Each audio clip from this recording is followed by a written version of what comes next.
Shalom tout le monde. Alors dans cette étude, nous allons parler de la prédestination et du libre arbitre. Cette étude va sûrement vous mettre le ravioli en ébullition. En tout cas, c'est une étude qui ne vous laissera pas indifférent. La prédestination et le libre arbitre, c'est le genre de questionnement philosophique qu'on retrouve dans des films comme Matrix. Je vous proposerais bien de vous asseoir, mais vous préférez rester debout. Et ne vous en faites pas pour le vase. Quel vase? Ce vase. Comment saviez-vous que j'allais... Ce qui va vous mettre le ravioli en ébullition, c'est... L'auriez-vous aussi démoli si je ne vous avais rien dit?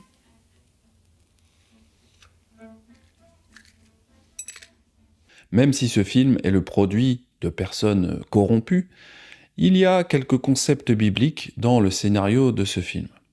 Mais commençons par définir la prédestination.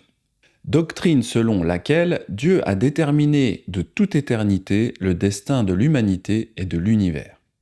Même si Yahweh connaît à l'avance notre destinée, alors est-ce qu'on a vraiment un libre arbitre? A-t-on réellement le choix de notre destin? Ou alors est-ce que les dés sont pipés d'avance?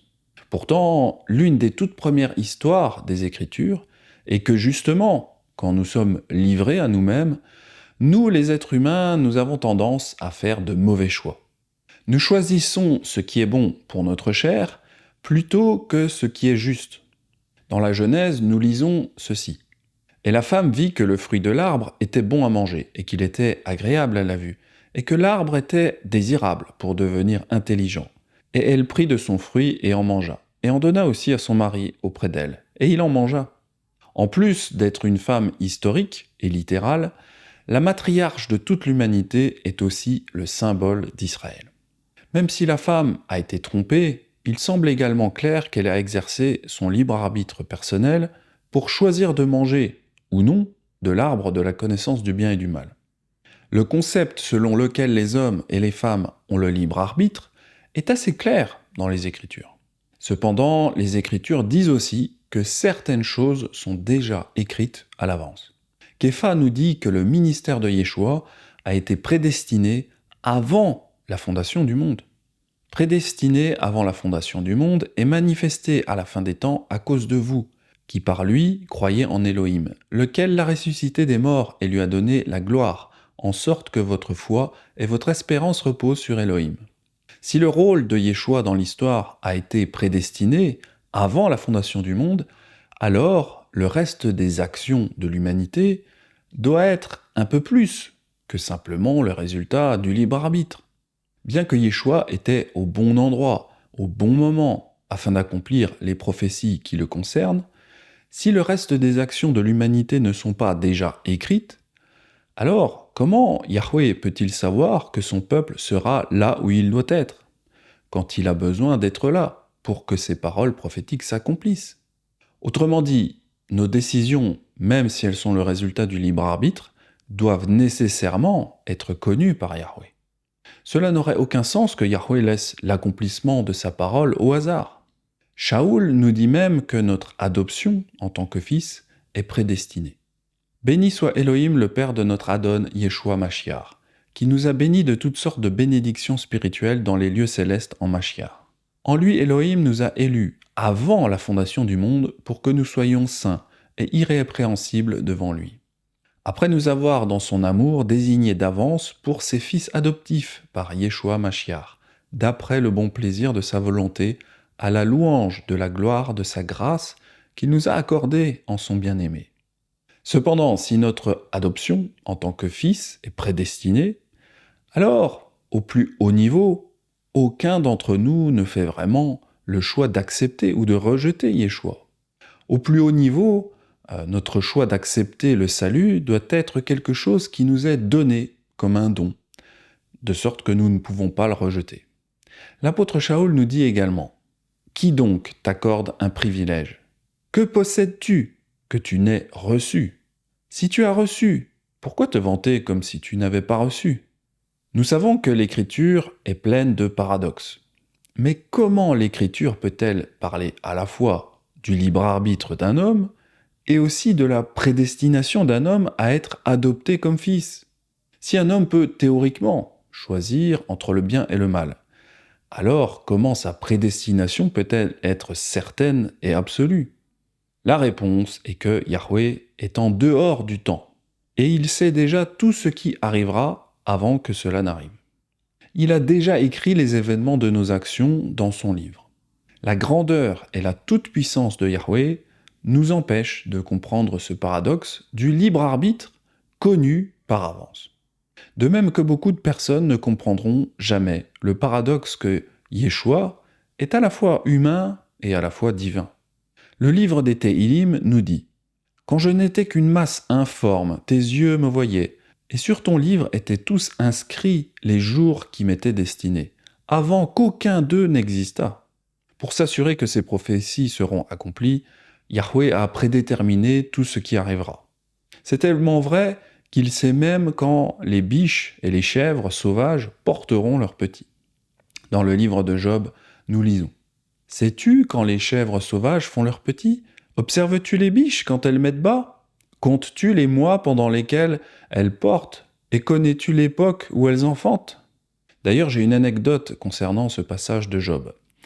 Nous ne connaissons pas l'époque où les animaux mettent bas. Il y a quelque temps, j'avais une brebis qui était pleine. C'est une brebis ouessant. Et en général, les ouessants, elles mettent bas début avril, d'après l'expérience que j'en ai. Et puis, je discutais avec quelqu'un sur la date de la mise bas, et je lui disais que c'était pas encore le moment, parce que je discutais avec cette personne en mi-mars.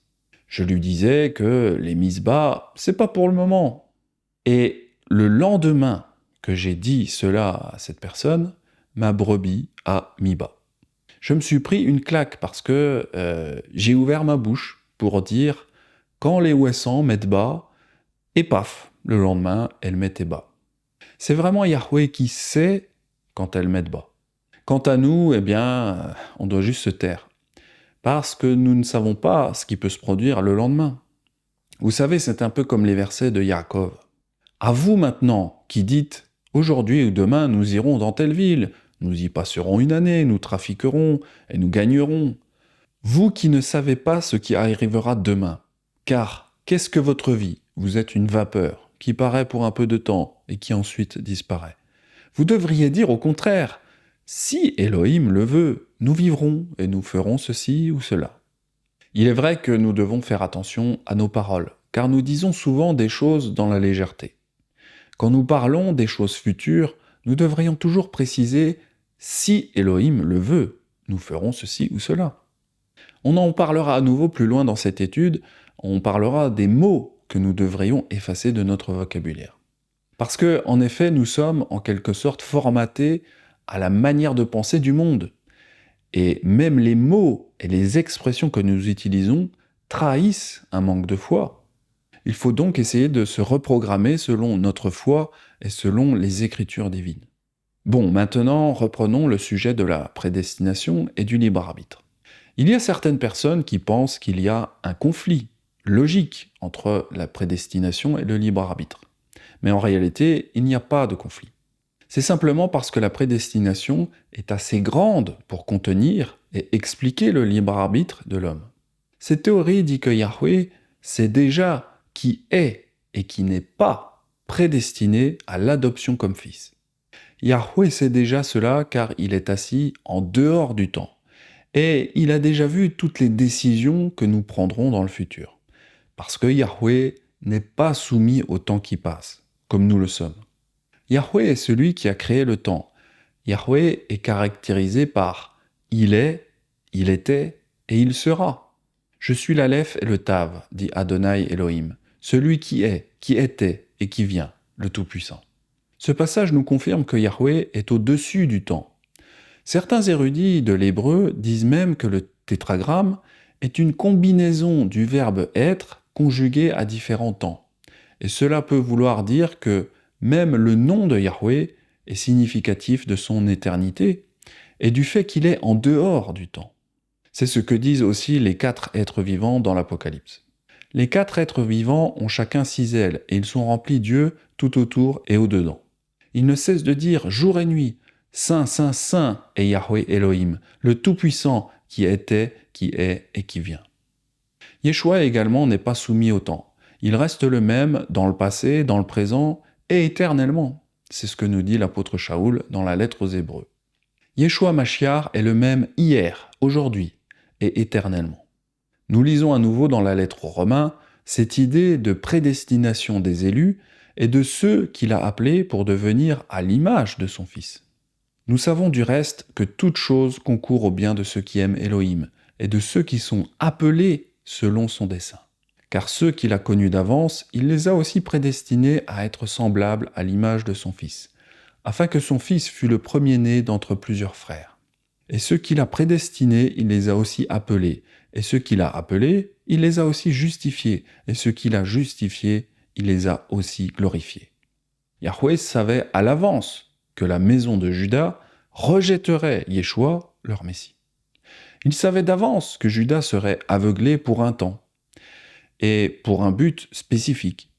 Il a même prévenu qu'un jour, les Juifs accepteraient Yeshua parce que l'appel à son peuple est irrévocable. Encore une fois, nous lisons cela dans Romains.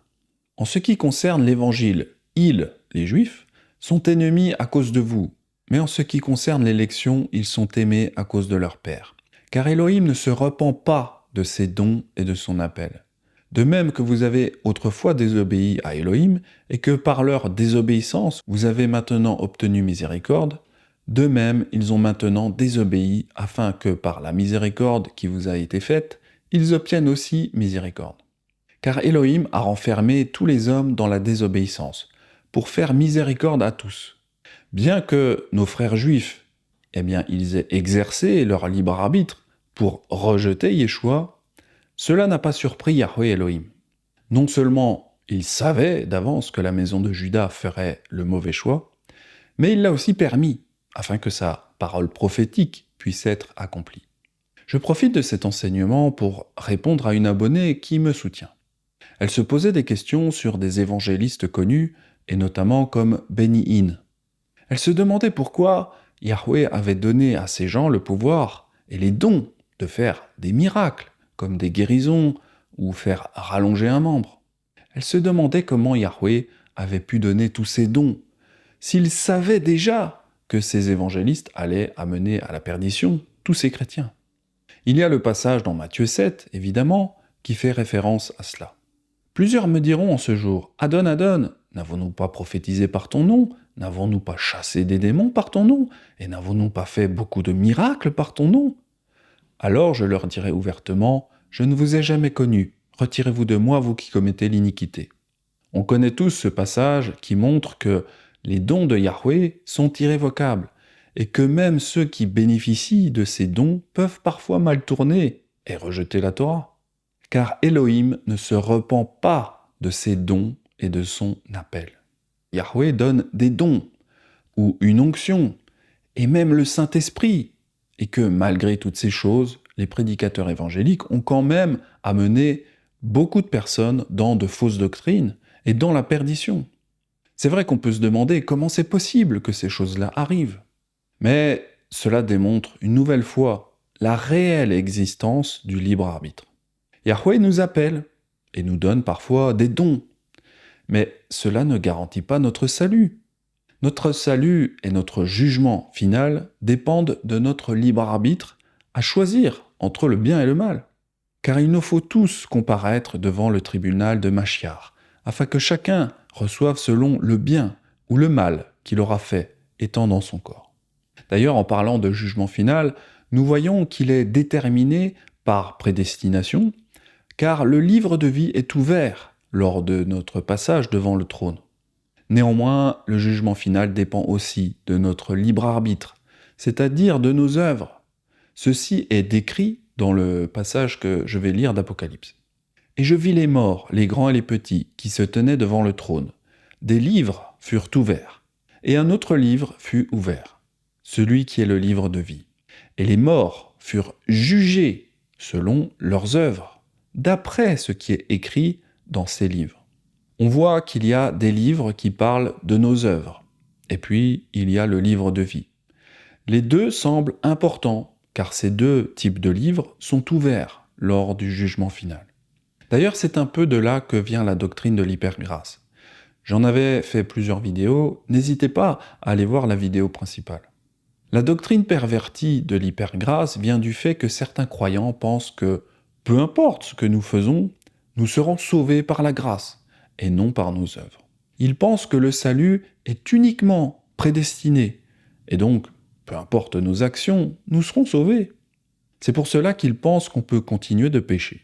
En réalité, l'Apocalypse nous dit que c'est une combinaison des deux, à la fois de la prédestination et également de nos œuvres. Mais en réalité, ce que cela dit, c'est que Yahweh connaissait déjà nos œuvres avant notre existence, parce qu'il est en dehors du temps. Évidemment, même si nous avons le libre arbitre pour décider de faire le bien ou le mal, Yahweh nous conseille de faire le bien, c'est-à-dire de choisir la vie. Vois, je mets aujourd'hui devant toi la vie et le bien, la mort et le mal. J'en prends aujourd'hui à témoin contre vous le ciel et la terre. J'ai mis devant toi la vie et la mort, la bénédiction et la malédiction. Choisis la vie afin que tu vives, toi et ta postérité. Tout s'est passé comme Yahweh Elohim l'avait prévu, avant même que la terre ne soit créée, et pourtant cela ne nous soulage pas de nos responsabilités personnelles. Ce n'est pas parce que tout est écrit à l'avance qu'on ne doit rien faire. Ce n'est pas parce que Yahweh connaît nos œuvres à l'avance que nous ne devons pas les réaliser. Encore une fois, la lettre aux Romains nous dit « Ainsi donc, cela ne dépend ni de celui qui veut, ni de celui qui court, mais d'Élohim qui fait miséricorde. Car l'Écriture dit à Pharaon « Je t'ai suscité à dessein pour montrer en toi ma puissance, et afin que mon nom soit publié sur toute la terre. Ainsi il fait miséricorde à qui il veut, et il endurcit qui il veut. Tu me diras, pourquoi blâme-t-il encore? Car qui est-ce qui résiste à sa volonté? Ô homme, toi plutôt, qui es-tu pour contester avec Elohim? Le vase d'argile dira-t-il à celui qui l'a formé, pourquoi m'as-tu fait ainsi? Le potier n'est-il pas maître de l'argile, pour faire avec la même masse un vase d'honneur et un vase d'un usage vil? Et que dire si Elohim, voulant montrer sa colère et faire connaître sa puissance, a supporté avec une grande patience des vases de colère formés pour la perdition? Et s'il a voulu faire connaître la richesse de sa gloire envers des vases de miséricorde qu'il a d'avance préparés pour la gloire? Ainsi nous a-t-il appelés non seulement d'entre les Juifs, mais d'entre les païens, c'est-à-dire les nations. Cependant, alors que Yahweh prédestinait ce qui arriverait à Juda, il prédestinait aussi ce qui arriverait parmi le peuple éphraïmite, c'est-à-dire les nations. Continuons maintenant avec le verset 25. Selon qu'il le dit dans Osée, « J'appellerai mon peuple celui qui n'était pas mon peuple, et bien-aimé celle qui n'était pas la bien-aimée. Et là où on leur disait « Vous n'êtes pas mon peuple », ils seront appelés « fils de l'Élohim vivant ».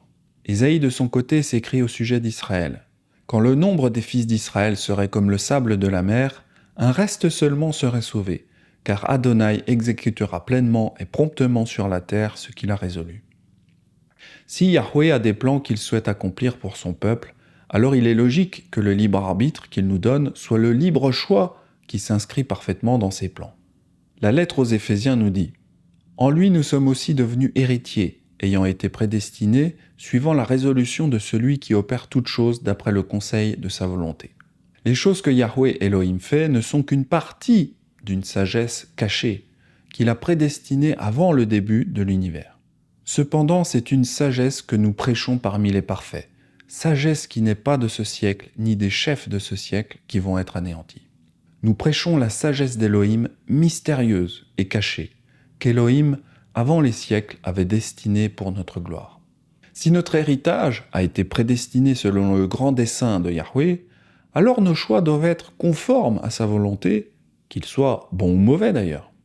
Mais il est préférable de faire le bien, parce que c'est notre obéissance. Mais vous savez, peu importe que vous fassiez le bien ou le mal, sa volonté arrivera systématiquement.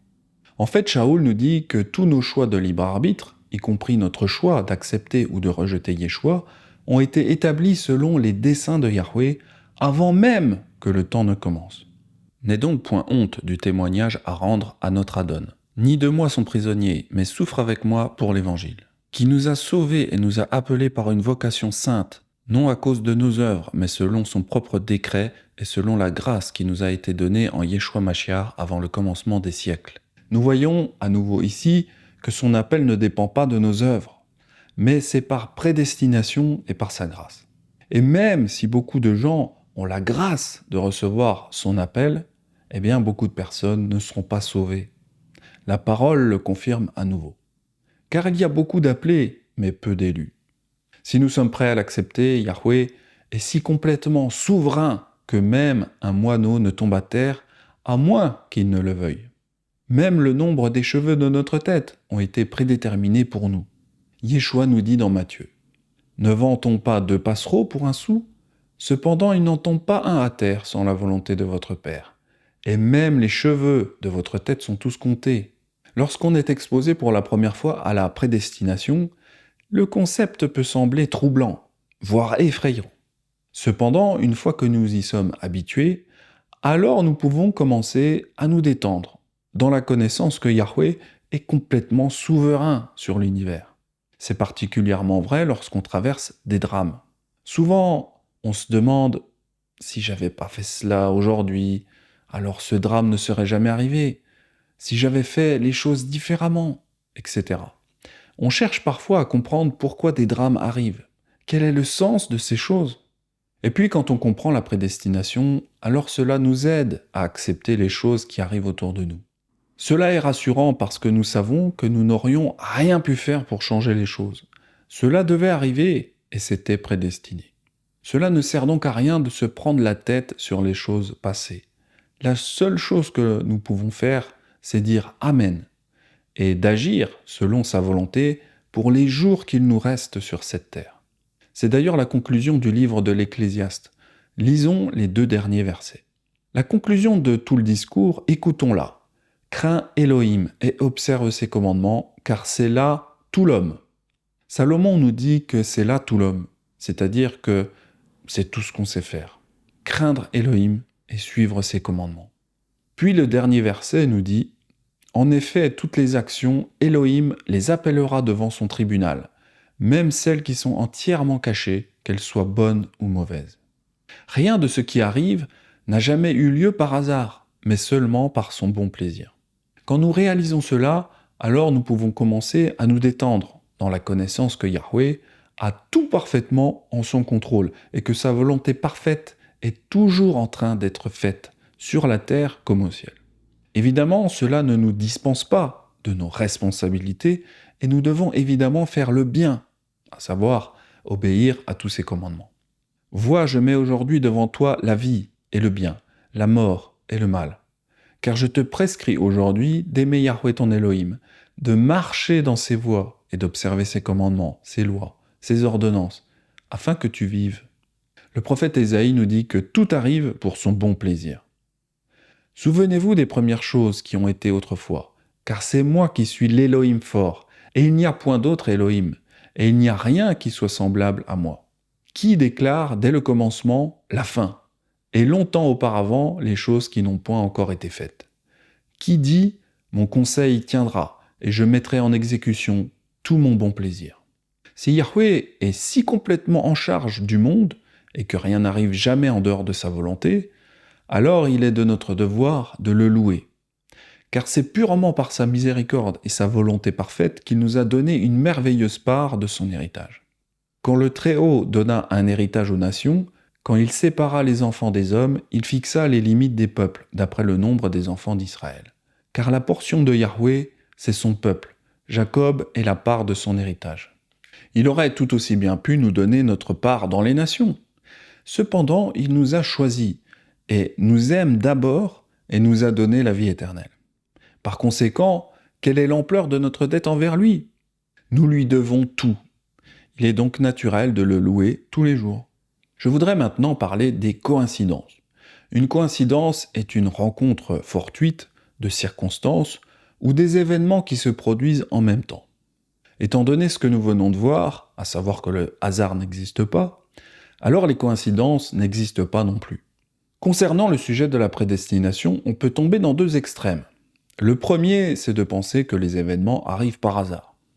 Nous avons vu que ce n'est pas le cas, car tout est connu d'avance par Yahweh. Mais l'autre extrême, c'est de croire que chaque événement dans nos vies est un message divin. Si tel était le cas, alors Yahweh n'aurait pas besoin de nous parler par des prophètes, ou par des visions, ou des songes. Donc, non, tous les événements de nos vies ne sont pas forcément des messages divins. Si nous croyons que tous les événements sont un message divin, on tombe dans la divination. Par exemple, certaines personnes cherchent des messages dans les cartes de tarot, ou dans la disposition des feuilles de thé, ou dans la position des astres dans le ciel, ou que sais-je encore. Quand on tire les cartes du tarot, leur disposition n'est pas le fruit du hasard. Elles devaient sortir de telle ou telle façon. Même si les cartes d'un jeu de tarot sortent de la façon que Yahweh l'avait prévu, ce n'est pas pour autant un message divin. C'est en réalité de la divination. Qu'on ne trouve chez toi personne qui fasse passer ton fils ou sa fille par le feu. Personne qui exerce le métier de devin, d'astrologue, d'augure, de magicien, d'enchanteur. Personne qui consulte ceux qui évoquent les esprits ou disent la bonne aventure. Personne qui interroge les morts. Car quiconque fait ces choses est en abomination à Yahweh. Et c'est à cause de ces abominations que Yahweh ton Elohim va chasser ces nations devant toi. Si Yahweh veut nous parler, s'il veut nous adresser un message, eh bien, il utilise ses méthodes à lui, à savoir des prophètes, des visions ou des songes. C'est ce qu'on appelle la prophétie. Et il dit « Écoutez bien mes paroles. Lorsqu'il y aura parmi vous un prophète, c'est dans une vision que moi, Yahweh, je me révélerai à lui. C'est dans un songe que je lui parlerai. » Malheureusement, aujourd'hui, il y a beaucoup de personnes qui pensent que ce qu'on appelle coïncidence est en réalité un message d'Élohim. Ce qu'il faut comprendre, c'est que même si tout est voulu par Yahweh, cela ne constitue pas pour autant des messages pour nous. Beaucoup de personnes essayent de chercher un sens aux événements qui arrivent autour d'eux pour en tirer des messages que Yahweh leur enverrait. Mais en réalité, ce n'est pas parce qu'une situation nous interpelle, de par le fait qu'elle n'est jamais censée se produire, que c'est forcément un message de Yahweh. Il est vrai cependant que Yahweh peut parler de plusieurs façons différentes. Elohim parle cependant tantôt d'une manière, tantôt d'une autre, et l'on n'y prend point garde. Il parle par des songes, par des visions nocturnes, quand les hommes sont livrés à un profond sommeil, quand ils sont endormis sur leur couche. Alors il leur donne des avertissements et met le sceau à ses instructions, afin de détourner l'homme du mal. Nous voyons dans ce passage que Yahweh parle, encore une fois, par des songes et par des visions nocturnes, ce qui confirme à nouveau le passage de Nombre 12:6. Cela confirme aussi qu'il ne parle pas avec des hasards ou des coïncidences. Mon sentiment est que les coïncidences aujourd'hui ont remplacé la prophétie chez beaucoup de gens. Depuis que je suis converti, j'ai vu beaucoup d'hommes se baser sur des coïncidences pour comprendre la volonté d'Élohim. Et je crois que c'est très dangereux. Mais écoutez ce que Yahweh dit de ces messages pour nous. Alors il leur donne des avertissements et met le sceau à ces instructions. Ce verset de Job est fort intéressant. Cela nous parle d'un sceau. Un sceau, c'est une marque qui identifie l'expéditeur et c'est cela qui confirme le message. Si Yahweh met un sceau, c'est justement pour qu'on fasse la distinction entre ces messages pour nous et les événements qui se déroulent autour de nous.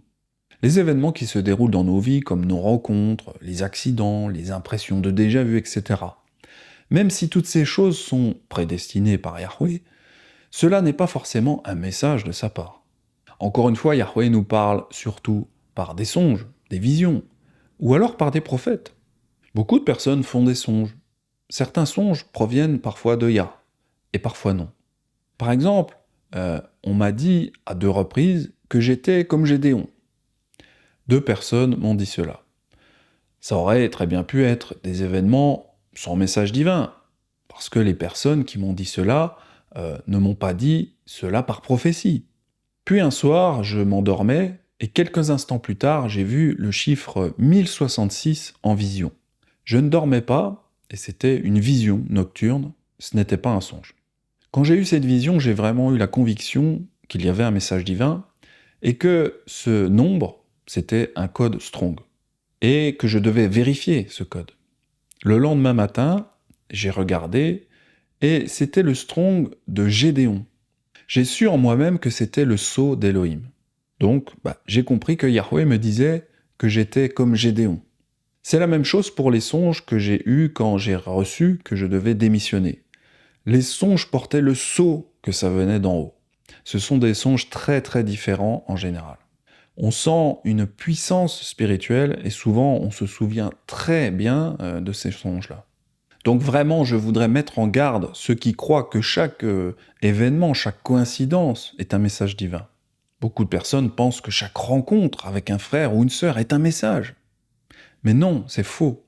Ça peut effectivement arriver qu'une coïncidence soit d'origine divine, mais elle doit porter le sceau, il doit y avoir une confirmation. D'ailleurs, quand Gédéon a demandé des confirmations avec la rosée, il a demandé ces signes spécifiquement à Yahweh, donc les signes que Gédéon a reçus portaient le sceau divin. D'ailleurs, Gédéon n'a pas agi sur une seule confirmation, mais il a demandé 2 confirmations avec le sceau divin. Donc vous voyez, il faut vraiment faire comme Gédéon, il faut être très prudent avec les événements qui se passent autour de nous. Parce que tout n'est pas un message divin, même si les probabilités de certains événements sont quasi nulles. D'une manière générale, si vous pensez avoir reçu quelque chose, mais que vous n'êtes pas sûr, alors il est fort probable que ce n'est pas un message divin. Quand cela vient de lui, vous savez et vous êtes certain parce que il y mettra son sceau. Vous n'aurez aucun doute. Vous aurez même des confirmations. Yann Chon et moi, nous avons vu des tas de coïncidences se produire. Des choses qui mathématiquement ne peuvent pas se produire. Nous avons vu des coïncidences qui semblaient vouloir nous dire quelque chose. Mais pourtant, ces coïncidences ne portaient aucun message divin, aucun sceau divin. Donc attention que vous ne voyez pas des messages divins partout. La limite entre la prophétie et la divination est parfois mince. On peut rapidement tomber dans une espèce de superstition. Encore une fois, ça n'annule pas le fait que Yahweh soit aux commandes de chaque chose, chaque événement dans nos vies. Mais cela ne constitue pas pour autant un message de sa part. Sinon, il n'aura pas besoin de prophètes, il n'aura pas besoin de songes ou de visions qui portent son sceau divin. Si on croit que tout est un message divin, alors c'est l'anarchie, et c'est clairement ce qui se passe dans le corps du Messie aujourd'hui. Les gens croient tous avoir reçu telle ou telle chose, sans pour autant passer par les véritables messages divins qui portent le sceau royal. On en avait déjà parlé dans le cours sur l'unité et la prophétie. Nous devons bâtir sur une fondation d'apôtres et de prophètes. Vous savez, ça me fait penser à une chose que Norman Willis m'avait mis à cœur. C'est l'emploi de certains mots. Quand je parlais avec Norman lors de différentes réunions, en anglais, on utilisait parfois le mot « lucky » ou alors « good luck ». En tant que Nazaréens, nous ne devrions plus dire les expressions « j'ai de la chance ». On ne devrait plus dire « good luck ». On ne devrait pas dire « bonne chance ». J'ai mis beaucoup de temps à me débarrasser de cette habitude. J'essaie vraiment de remplacer par « bénédiction ». Au lieu de dire « oh la chance que j'ai eue », on devrait plutôt dire « oh la bénédiction que j'ai eue ». Car si nous croyons que tout est sous contrôle divin, alors nous ne devrions plus dire les mots chance ou hasard. On devrait plutôt parler de bénédiction ou alors d'épreuve quand ça tourne mal. La chance, la malchance ou le hasard, ce sont des concepts athées finalement. On devrait se débarrasser de ce vocabulaire du monde. C'est comme ceux qui croient que l'univers ou la vie sont apparus par hasard ou par chance. D'ailleurs, au passage, je vous conseille le livre « Dieu, la science, l'épreuve ». Alors c'est un livre qu'ont écrit des scientifiques, ils nous expliquent que mathématiquement, la vie n'a pas pu apparaître par hasard ou par chance. Ils nous expliquent que les constantes physiques sont réglées si finement que les probabilités pour que l'univers et la vie existent, eh bien, les probabilités sont infinitésimales, et cela montre que Yahweh est au contrôle de notre existence. Beaucoup d'athées ne croient pas que Dieu existe, car étant donné toutes les choses horribles qui se passent sur la terre, ça ferait de lui un Dieu méchant, car en effet, rien n'arrive sans sa volonté. Mais en même temps, si aucune mauvaise chose n'arrivait sur terre, cela voudrait dire que nous n'avons pas le libre arbitre. Si rien de mal n'arrivait sur terre, comme les meurtres, les viols, les génocides, alors cela voudrait dire que nous sommes des robots, sans liberté de choisir entre le bien et le mal. Parfois, des choses horribles nous arrivent, et cela dans le but de nous humilier. Mais Yahweh ne le fait pas par plaisir. Voici ce qu'on peut lire dans le livre des Lamentations. car ce n'est pas volontiers qu'il humilie et qu'il afflige les enfants des hommes. Quand on foule aux pieds tous les captifs du pays, quand on viole la justice humaine à la face du Très-Haut, quand on fait tort à autrui dans sa cause, Adonai ne le voit-il pas? Qui dira qu'une chose arrive sans qu'Adonai l'ait ordonnée? N'est-ce pas de la volonté du Très-Haut que viennent les maux et les biens? Pourquoi l'homme vivant se plaindrait-il? Que chacun se plaigne de ses propres péchés. Ce que les athées ne comprennent pas, c'est justement la notion de péché. Ils se croient sûrement parfaits et saints. Mais tant qu'on n'a pas la conviction de péché, alors on ne sait pas comprendre toutes les horreurs qui se passent sur terre. C'est d'ailleurs ce que dit Jean, Yohanan. Il dit que sans le Saint-Esprit, on n'est pas convaincu en ce qui concerne le péché parce qu'on ne croit pas en Elohim comme les athées. Et quand il sera venu, l'Esprit Saint, il convaincra le monde en ce qui concerne le péché, la justice et le jugement. En ce qui concerne le péché parce qu'il ne croit pas en moi. Une fois que nous réalisons à quel point Yahweh est entièrement aux commandes, la véritable humilité devient beaucoup plus facile. Il devient également clair que face à des problèmes immenses, que ce soit en tant qu'individu ou en tant que nation, la première chose que nous devons faire est de nous tourner vers lui dans la prière. Quand je fermerai le ciel et qu'il n'y aura pas de pluie, ou que je commanderai aux sauterelles de dévorer le pays, ou que j'enverrai de la peste parmi mon peuple, si mon peuple qui est appelé par mon nom s'humilie, prie et cherche ma face, et se détourne de leur mauvaise voie, alors j'entendrai du ciel et je pardonnerai son péché et guérirai son pays. Il est vrai que Satan est celui qui cause tous les problèmes. Cependant, aucun problème n'existe, sauf si Yahweh, notre Elohim, le permet. Et donc, afin de nous détourner des problèmes, nous devons nous tourner vers lui et le chercher en premier. Quand nous comprenons à quel point la vie est scénarisée, alors nous pouvons rendre grâce pour toute chose. Pour nous, frères bien-aimés d'Elohim, nous devons à votre sujet rendre continuellement grâce à Yahweh, parce qu'Elohim vous a choisi dès le commencement pour le salut, par la sanctification de l'Esprit et par la foi en la vérité. C'est à quoi il vous a appelé par notre évangile pour que vous possédiez la gloire de notre Adon Yeshua Mashiach. Voilà, j'espère que cet enseignement sur la prédestination vous aura béni. C'était un enseignement inspiré du cours de Norman Willis, About Predestination. Quant à moi, je vous dis à très très vite pour de futurs enseignements nazaréens, si Yahweh me le permet, évidemment. C'était Benjamin, un grand shalom à tous.